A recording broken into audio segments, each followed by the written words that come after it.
there, I'm Mary Beth Temple for Hooked for Life, and thanks for joining me for another fabulous red heart pattern. In this video, we're going to take a look at the Gray Shades Tartan Crochet Scarf, so click on the link below to download your free pattern, and while you're down there, subscribe to the channel for fresh content weekly on knitting, crocheting, and other yarny stuff. We're going to take a look at some color work.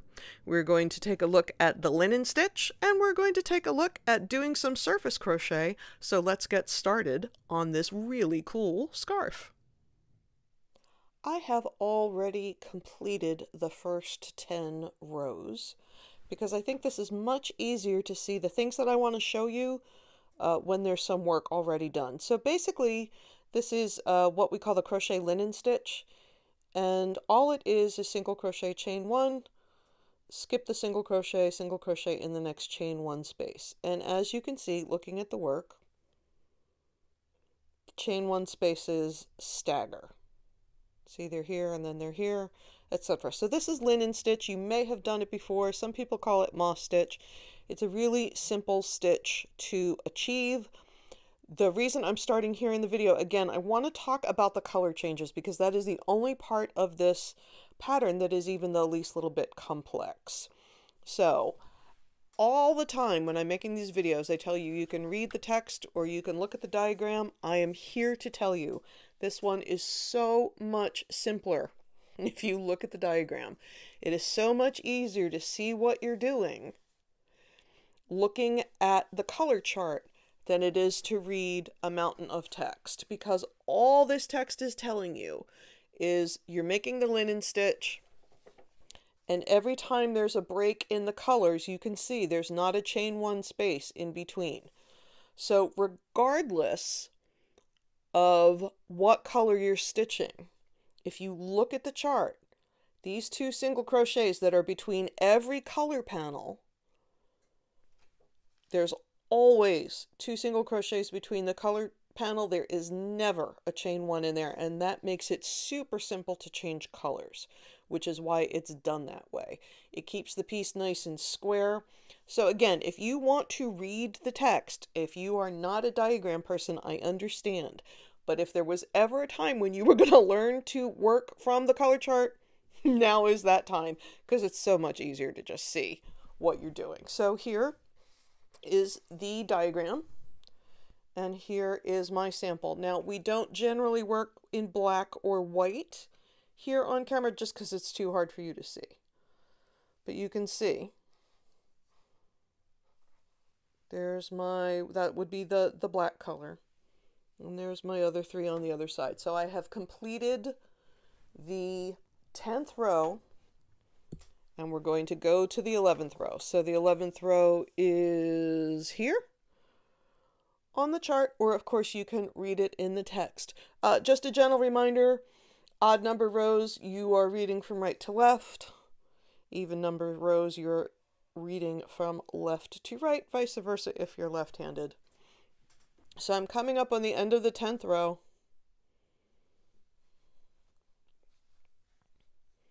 And I want to talk about the color changes. And again, we're doing the color changes here the same way we do them every time when we have a color change. You can see I have all my little balls of yarn back here waiting for me. I don't need that crochet hook though. Let me get that out of there. When you get to the last stitch of the color that you're going to stop using, you do that last yarn over of the last stitch in the new color. So we're at the end of the 10th row. I'm going to do my last yarn over in the last stitch of the old color with the new color. You can see I've got all my little balls of yarn are all laid out here ready for me to go. I just take a fold about 4 to 6 inches in from the end. I'm not going to tie a knot or anything. I can tighten those stitches up when I weave in the ends. So this is the end of the 10th row. Turn the work and chain one.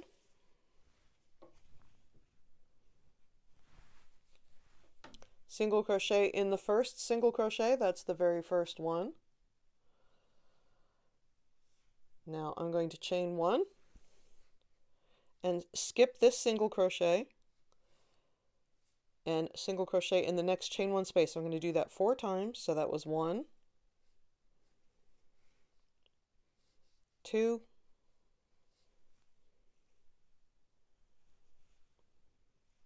3, 4. Now you can see here I have 2 single crochets next to each other. So I'm going to chain 1, skip this single crochet and single crochet in the next single crochet. However, you can see I'm about to change colors. So I'm going to drop that color and I'm going to pick up my new color and join it once again by just pulling up a fold, maybe 4 to 6 inches from the end. Let's see if I can find my end here. Here we go. Last yarn over of the last stitch in the old color is the new color.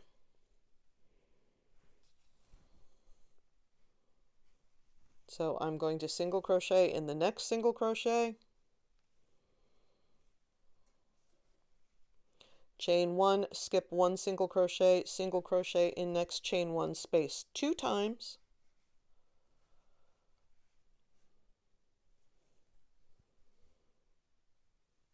one,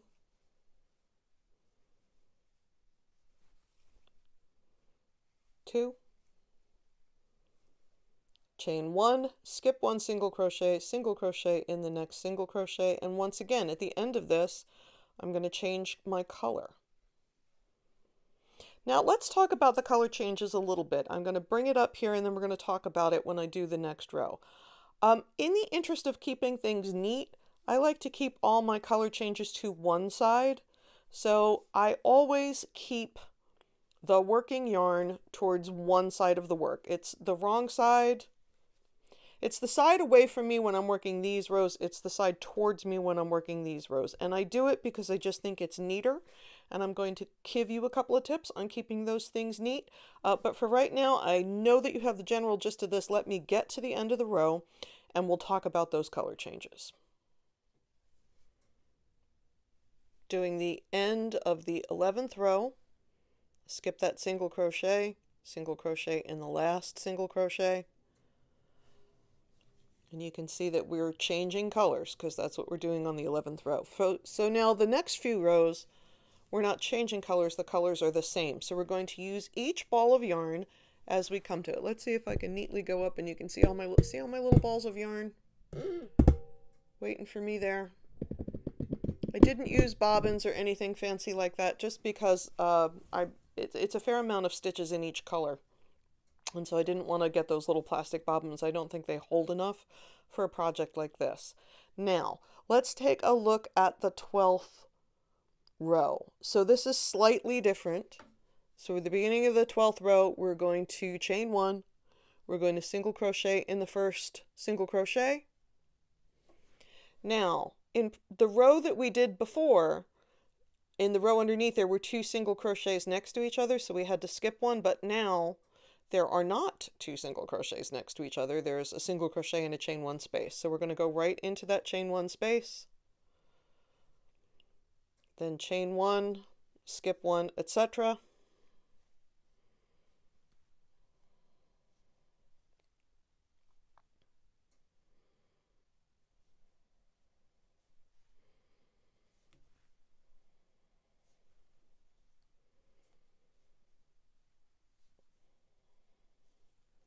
So here we are. We have the last chain 1 space and the last single crochet in the color that I'm working in.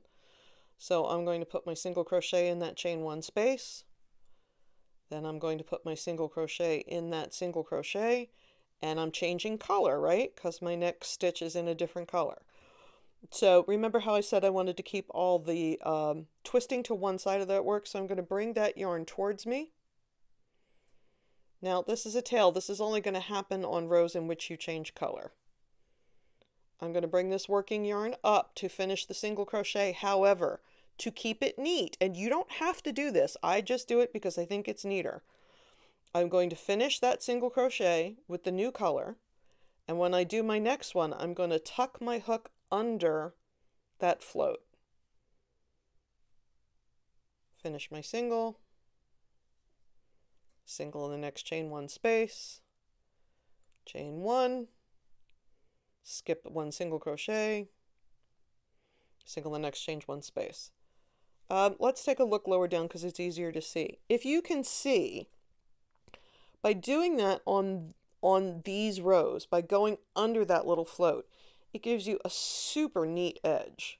Now, when I'm going in this direction, when I'm doing my next row, I don't worry about where I just stitch like I normally stitch. But going in this direction, where I have these floats on the side of the work that is towards me, just going under that little float as I go, it makes it so much neater. But again, do you have to do it? You absolutely do not. It's just a little tip that makes your details a little neater. Okay, so there was my last chain one space.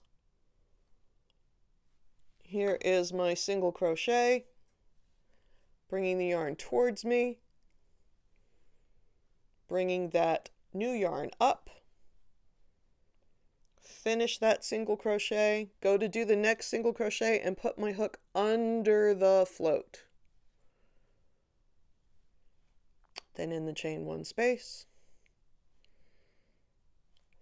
So the thing that is different between the odd numbered rows and the even number rows is whether there are 2 single crochets at the beginning and end of each color block or 1. All right, so here we are. There's only 1 at the end of this one, but we're making it 2. We're putting 1 in the chain one space and 1 in the single crochet. Now, these stitches are a little bit sloppy, and should you worry about it, you should not, because the reason they're sloppy is because there's tails hanging. When you go back and weave those tails in, you'll neaten that all up. So once again, bring that working yarn towards you, bring the new working yarn up, yarn over, finish the last stitch in the old color, put your hook under the float, do that first single crochet. And that's really all there is to that. And again, when I'm going in the other direction, I don't do anything fancy. I keep the working yarn color changes on this side of the work, which on the alternate rows will be away from me. And I'm not putting my hook anyplace special. I'm just stitching the way I stitch. So I'm going to put just a few more rows on this piece. And then I want to come back and look at the surface crochet. I just want to go over the surface crochet ever so briefly so you can see how that works. But one more time, under that float, just at the very beginning. Oops, don't need a chain there. Just at the very beginning. And once again, you can see how neat that makes it. That does not look any worse on what is technically the wrong side of the work than it does on what is technically the right side of the work. One last little color work note I want to make. On occasion, you will find that there are rows in which you have the same color all the way across. In that case, it makes the most sense to end off the bobbins before you do that row, and here's why. So this row went in this direction. So my next row, when I'm going to want to do color work, is going to go in this direction. And the colors that I'm going to want are on the wrong side. So my working yarn was over here for this color. I would need it here to begin the row. So there's no nice way to trail that far. So it's best to cut, leave a tail to weave in later, and start a new ball of yarn after these single rows. The other thing I just want to point out real quick, and you'll notice it on the chart, on some of these rows that are one color, you'll see that there are 2 single crochets right next to each other, which is where the color change is. Remember how I said there's always 2 singles next to each other at least? And oftentimes they are 2 different colors. But sometimes, depending on where the row is, sometimes there's 4 in a row. It would be, 1, 2, 3, 4. So it's very simple to look at that and think you're making a mistake, but you're not. Sometimes there's 2 together, sometimes there's 4 together. It depends on what number row that you're on. So the last thing I want to talk about is the surface crochet. And we're going to do that when your scarf is all the way finished before you put the fringe on. So you're going to grab the color that you need and put a slip knot on your hook, and you're going to find the stitch they tell you to find. But in my case, I'm going to grab this one right here. So you're going to start by attaching your yarn to a chain space at the bottom. So I have my slip knot right here. I'm going to go down in that chain one space. I'm going to yarn over from back to front like I normally would. And I'm not every time going to twist the fabric. I'm doing it so you can see what I'm doing. I'm going to bring that yarn through and finish the slip stitch. And I'm going to give that just a little tug to make sure it's anchored well. Now, I want a vertical line. So I'm going to insert my hook in the next chain one space. Let me read what the instructions say. Keeping yarn at back of work, slip stitch into each chain one space in alternate rows above joining space to create a straight vertical line of surface slip stitches to opposite end of scarf. Taking care to slip stitch loosely, that's important. Because we're going basically, so it says alternate rows, so we're going every other row. We're going to go down in this chain one space. And then we're going to skip that single crochet and we're going to go down in this chain one space, and this chain one space, and this chain one space. That's a pretty big jump. So you do want to make sure that you're not pulling your slip stitches super, super tight, because if you do, then the work's going to gather up this way and your scarf is not going to be flowy and pretty. So again, I'm going to flip it over so you can see the back, but you don't have to flip it over every single time. I'm just doing it. So I'm going to go down into the next chain one space. Now look at the back. I'm bringing that yarn back to front like I normally would, pulling it up through the work and through the loop to finish the slip stitch. All right, there's my slip stitch. So I'm going to do that all the way up. It's super easy to lose track and go off in a zigzag, so make sure you stop every once in a while and make sure that you're going straight. Skip the single, go into the next chain one space. Skip the single, go into the next chain one space. Okay, so you see how that's laying flat? It's the same tension as the crochet work. I haven't pulled it too tightly nor too loose. And let's do that a couple more times, and we'll look from the back this time because it's easier to see because I'm up close to the edge. I'm going down into the hole, yarning over from back to front like I always do, pulling it through the work and through the stitch, skipping that single, going into the next chain one space, bringing that yarn over back to front, bringing it through the work and through the stitch. And you're going to do that all the way till you get to the other end, at which point you can cut your yarn here, pull it through, and fasten off. And you're going to do that as many times as the pattern tells you, and that's going to finish off your tartan pattern. So thank you so much for joining me here for the Great Shades Tartan Crochet Scarf. I'm Mary Beth Temple for Hooked for Life.